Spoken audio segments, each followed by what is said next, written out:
En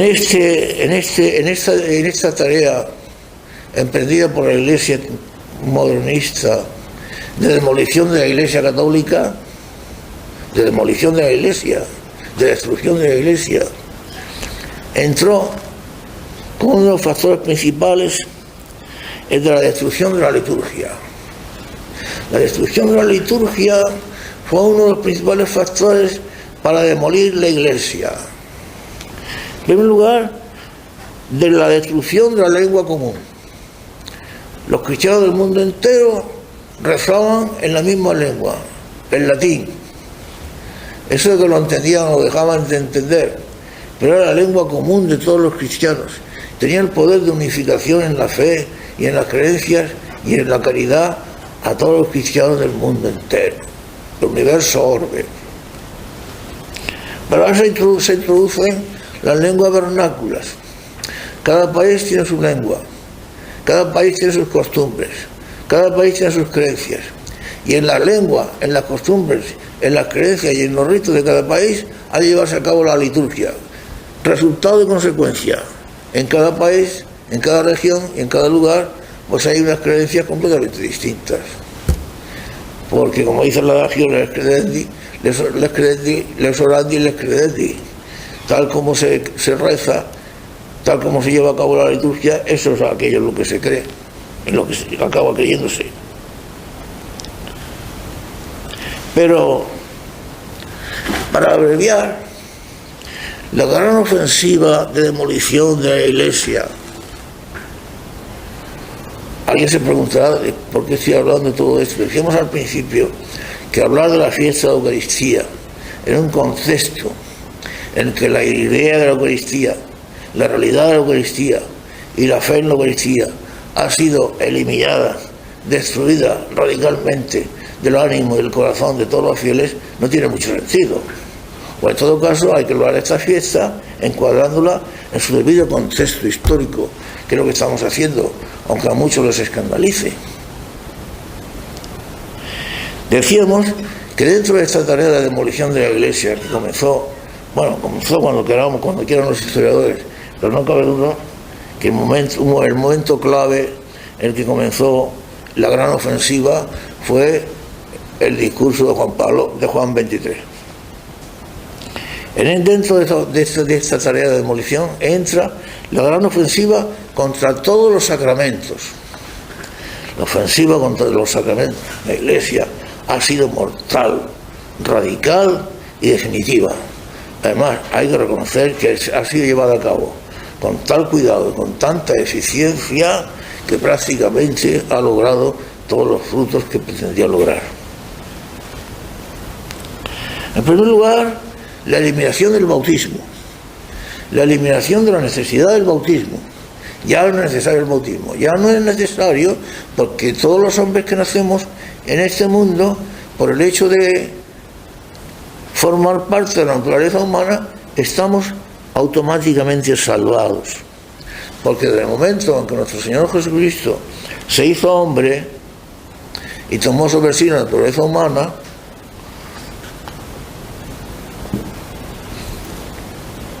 desde ese momento, todo hombre que viene a este mundo, todo hombre que entra a formar parte de la naturaleza humana, automáticamente queda salvado. Nuestro Señor Jesucristo nos salvó a todos con su nacimiento, con su encarnación. No con su muerte, sino con su encarnación. Yo he leído los escritos de Juan Pablo II, los tengo bien estudiados, además de su vida, y sé lo que me hablo, mis queridos hermanos. Ahí está, lo puede consultar el que quiera. El concepto falso de la salvación universal, que fue inventado por el teólogo Rahner, que fue el gran manipulador del Concilio Vaticano II, recogido luego por Juan Pablo II en sus encíclicas, en sus enseñanzas, en sus discursos.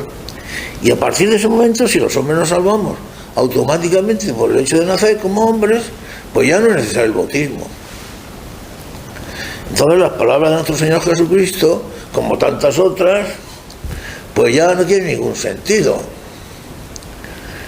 El que crea y se bautice se salvará. El que no crea se condenará. Pero estas palabras, como digo, como tantas otras de nuestro Señor, quedan ya arrinconadas y sin sentido alguno.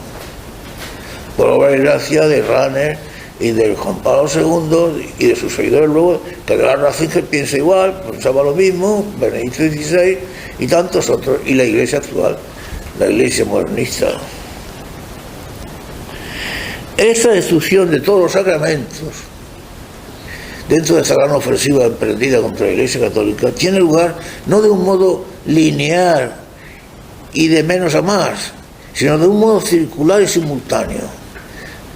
Se lleva a cabo simultáneamente contra todos los sacramentos, eso sí, poniendo énfasis, particular énfasis, en aquellos sacramentos más importantes, en aquellos momentos determinados en los cuales hay que hacer hincapié en la destrucción de este o de tal o de cual sacramento. Por ejemplo, dentro de esto está comprendida la grande, la enorme, la radical y por otra parte de resultados óptimos, la ofensiva contra el sacramento del sacerdocio. Hoy celebramos la fiesta de la institución del sacerdocio en la noche de la última cena. La ofensiva que se ha llevado a cabo desde el Concilio Vaticano II contra el sacerdocio, yo que soy sacerdote y que he seguido esta ofensiva de cerca, que la he estudiado de cerca, que la he vivido de cerca y que la he sufrido de cerca, ha sido una ofensiva tan radical, tan absoluta, tan demoledora, que hoy día no queda prácticamente nada de lo que fue el sacerdote en la Iglesia de Jesucristo antes del Concilio Vaticano II.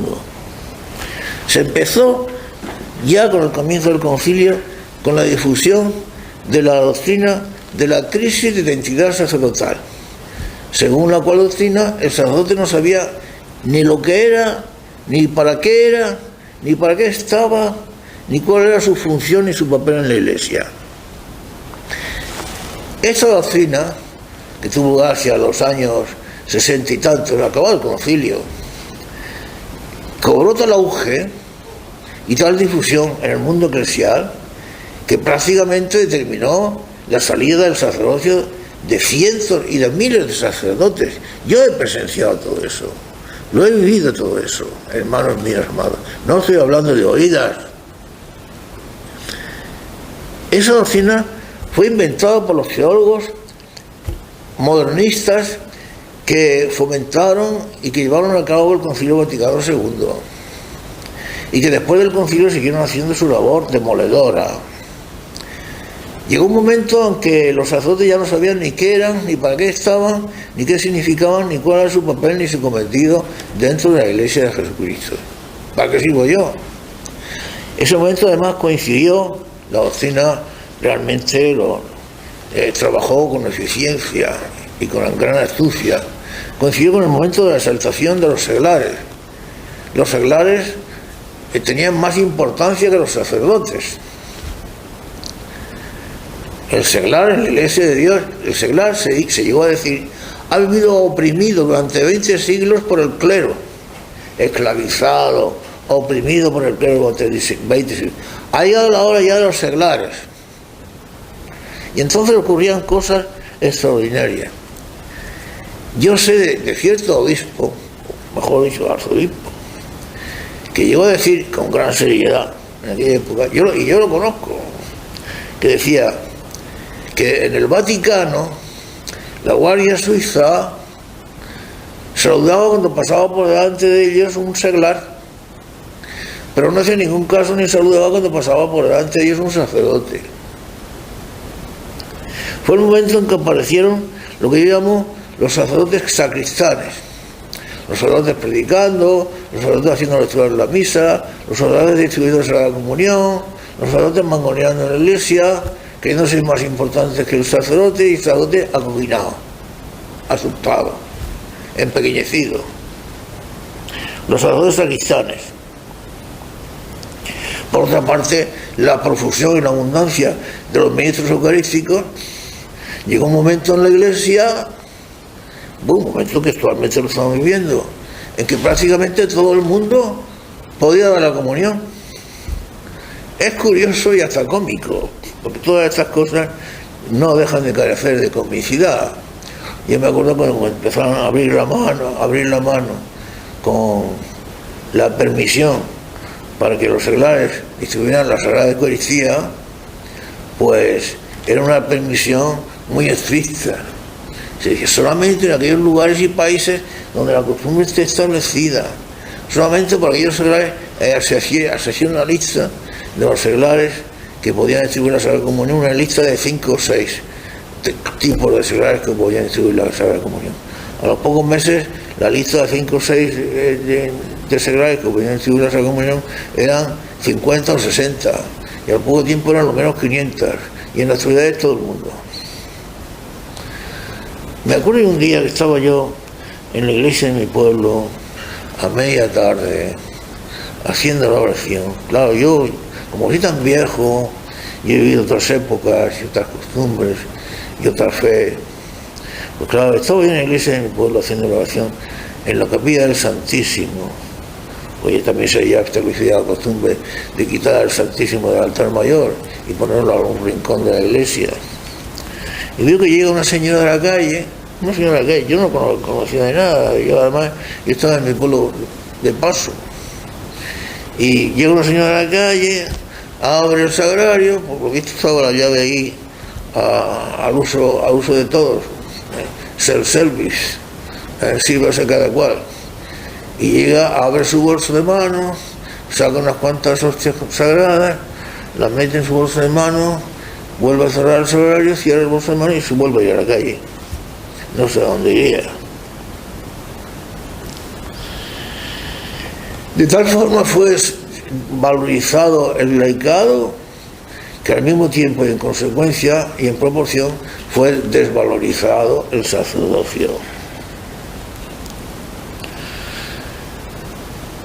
Pero hablando de la grande ofensiva contra los sacramentos, está la ofensiva desencadenada, y podríamos llamarle el punto neurálgico de la cuestión de la que estamos hablando, la ofensiva desencadenada contra el sacramento del matrimonio. En este punto, el ataque del modernismo contra el sacramento del matrimonio ha sido feroz. En primer lugar, se cambió la doctrina en puntos esenciales y principalísimos que todo el mundo conoce, y en otros puntos que el mundo no conoce pero que también son importantes. Por ejemplo, se cambió la doctrina de que el fin principal del matrimonio es la procreación de los hijos, para establecer que el fin principal del matrimonio es el amor.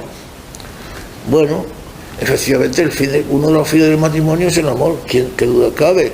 Si no, ¿dónde está ese sacramento? Pero durante 20 siglos la Iglesia estuvo predicando y que dejó establecido que el fin principal del matrimonio es la procreación de los hijos.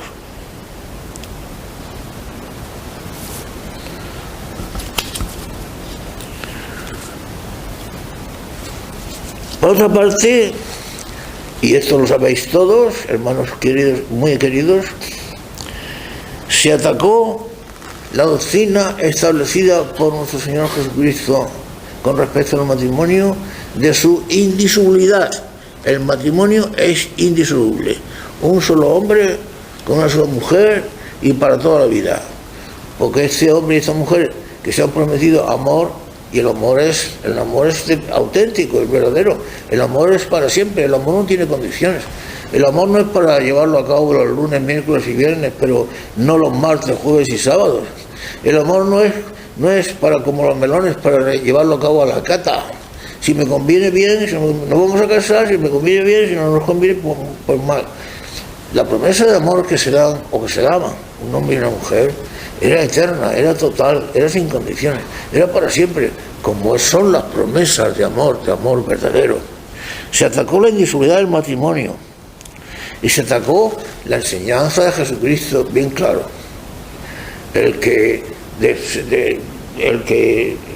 expulsa de su lado a su mujer, se separa de su mujer y se junte con otra, comete adulterio y expone a su mujer también al adulterio. Claro, esto fue posible porque la misma Iglesia, que durante más de 20 siglos había sido quizá la única institución en el mundo que había seguido defendiendo la institución, la indisolubilidad matrimonial, la misma Iglesia admitió, legalizó el divorcio, lo cambió de nombre para disimular, engañar a los tontos. Los tontos se dejan engañar fácilmente, pero utilicemos la inteligencia.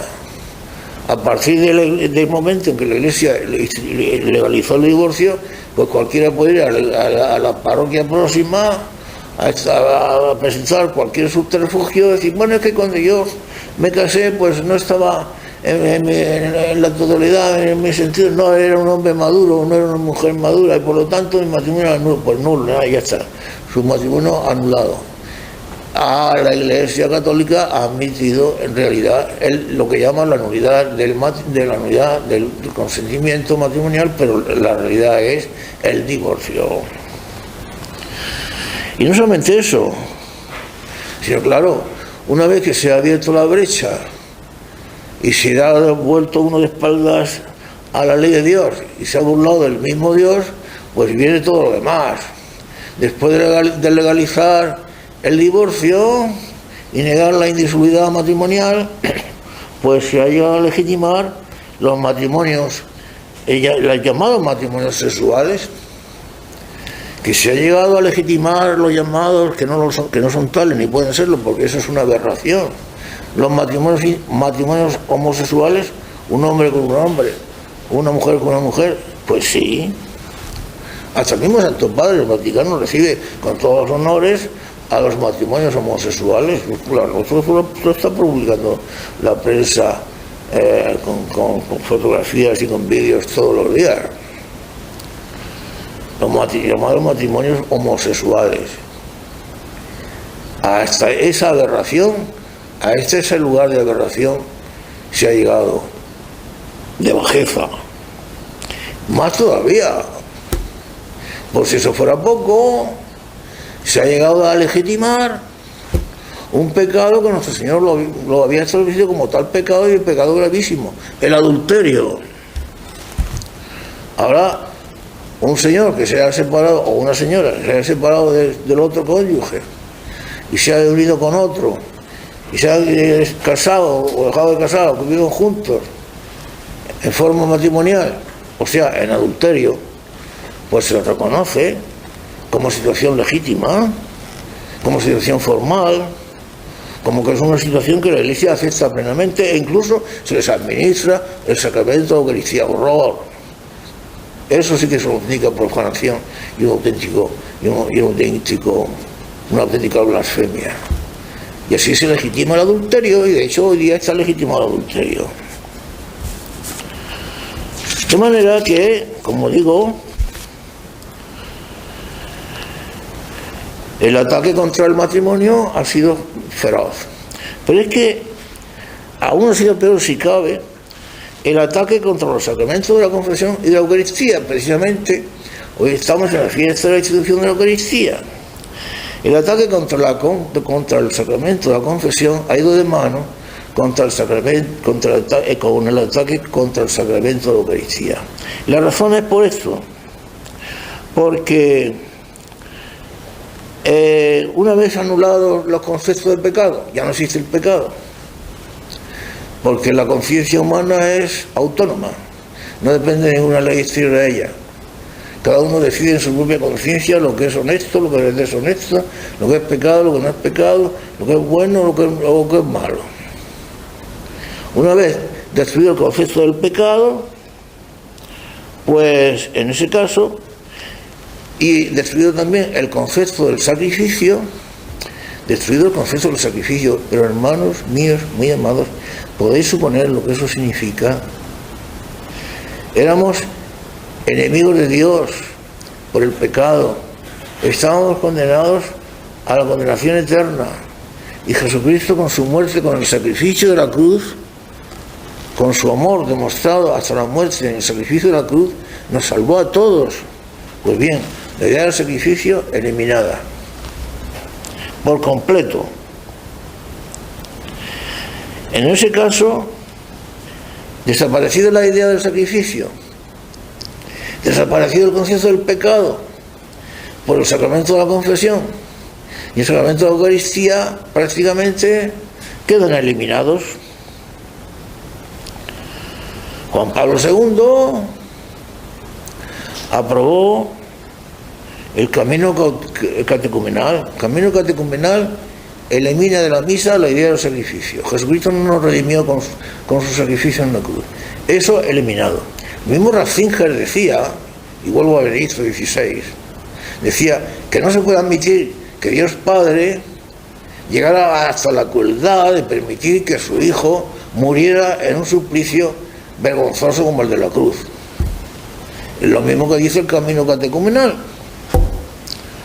Por lo tanto, se llega a la misa de fraternidad, a la misa de resurrección, a la misa gloriosa, pero no a la misa de sacrificio, el cual se elimina de la misa, como se ha eliminado prácticamente la misa del Novus Ordo, llamada el Novus Ordo, que es la misa creada por y para los protestantes. La misa del Novus Ordo fue creada por una comisión de 6 protestantes y 3 católicos, de los cuales, de los 3 católicos, el jefe, el principal, el arzobispo Mugnini, era masón. Esa es la misa que está diciendo la Iglesia actualmente todos los días y en todas partes. Si alguno se escandaliza de oír la verdad, pues esta es la verdad.